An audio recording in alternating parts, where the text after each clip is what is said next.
پاکستانی سیاست کے فیصلے پاکستانی عوام کو کرنے ہیں جو آئین کے مطابق ہو۔ ترجمان امریکی محکمہ خارجہ ویدانت پٹیل کی پریس کانفرنس کا امریکی تعلقات پاکستان کے ساتھ دیرینہ تعاون پر مبنی ہے۔ خوشحال اور شمولی پاکستان امریکی مفادات کے لیے اہم ہے۔ بولے کہ خدیجہ شاہ دوہری شہریت کی حامل ہے۔ امریکہ کا خدیجہ شاہ کو کونسلر رسائی دینے کا مطالبہ۔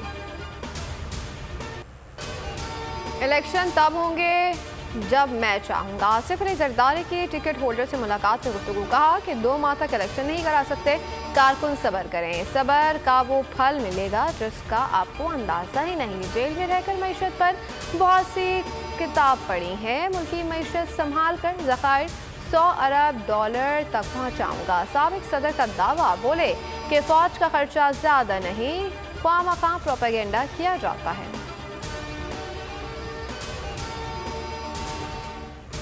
تحریک انصاف کے کارکنان سے یہ کہنا چاہتا ہوں کہ آج بھی انصاف کا جھنڈا میرے ہاتھ میں ہے، اور میں تحریک انصاف کے کارکنان سے کہنا چاہتا ہوں آزمائش کا وقت ہے، مشکل وقت ہے، حوصلے میں رہیے، ہمت نہ ہاریے، رات کٹ جائے گی، ہر غروب کے بعد ایک طلوع بھی ہوتی ہے، اس طلوع کا انتظار کیجیے۔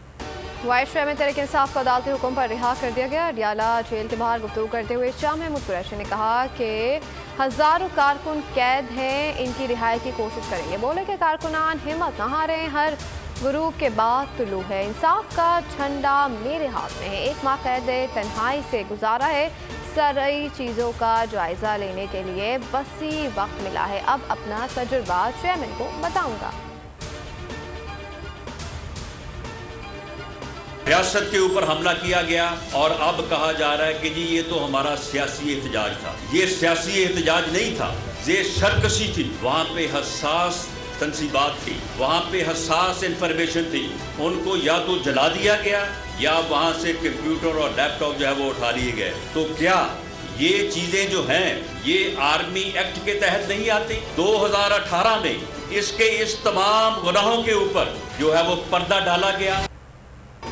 9 مئی کے واقعہ سیاسی احتجاج نہیں، بغاوت تھی۔ شرپسندوں نے جناح ہاؤس میں لوٹ مار کی اور آگ لگائی۔ وزیر داخلہ رانا ثناء اللہ کی پریس کانفرنس کہا کہ ایک فتنے نے اداروں پر حملے کیے، ملک میں نفرت اور انتشار کی سیاست کو فروغ دیا۔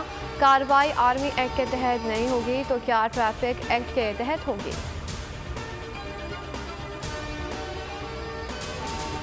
بغیر تصدیق آڈیوز پر پریس کانفرنس کرنے والے وزیر کو استعفیٰ دینا چاہیے۔ آڈیو لیکس کیس میں سپریم کورٹ کے ریمارک، چیف جسٹس نے کہا کہ پہلے آڈیوز کو پلان کیا گیا، پھر ججز کو بدنام کر کے معاملہ حقائق جاننے کے لیے بھیج دیا۔ کیا خوبصورتی سے یہ کام کیا۔ بینچ پر اعتراض کی حکومت کی درخواست پر فیصلہ محفوظ، کارروائی پر جاری حکم امتناع برقرار رہے گا۔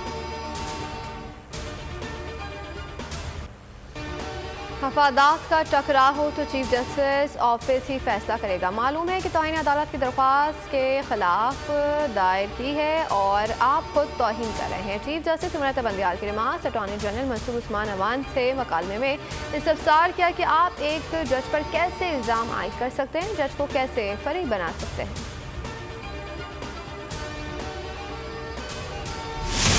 اور یہ عدالتوں پہ میں چاہتا ہوں کہ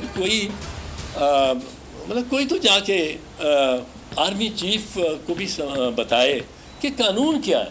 اس طرح بتایا جا رہا ہے، جو وہ چاہتے ہیں وہ اسی طرح لوگ مشورہ دیتے ہیں۔ گھریلو خواتین ہیں، وہ آپس میں بات کر رہی ہیں، اور یہ دلچسپی کی بات ہے، حیرت کی بات نہیں ہے کہ مسلم لیگ نواز کے خلاف کوئی ویڈیو نہیں، آڈیو نہیں آتی۔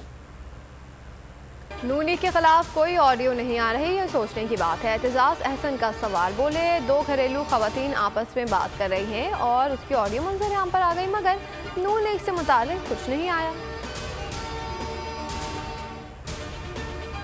اب جب ان کے پاس کوئی راستہ نہ رہا تو آج محترمہ مریم نواز شریف صاحبہ کو یہاں پہ لے کے آئے ہیں آخری ہتھیار کے طور پر۔ بے نظیر بننے کے لیے باپ کو قتل کروانا پڑتا ہے، بے نظیر بننے کے لیے ایک بھائی کو قتل کروانا پڑتا ہے۔ محترمہ مریم نواز صاحبہ، اللہ نہ کرے کہ آپ بے نظیر بھٹو بنے۔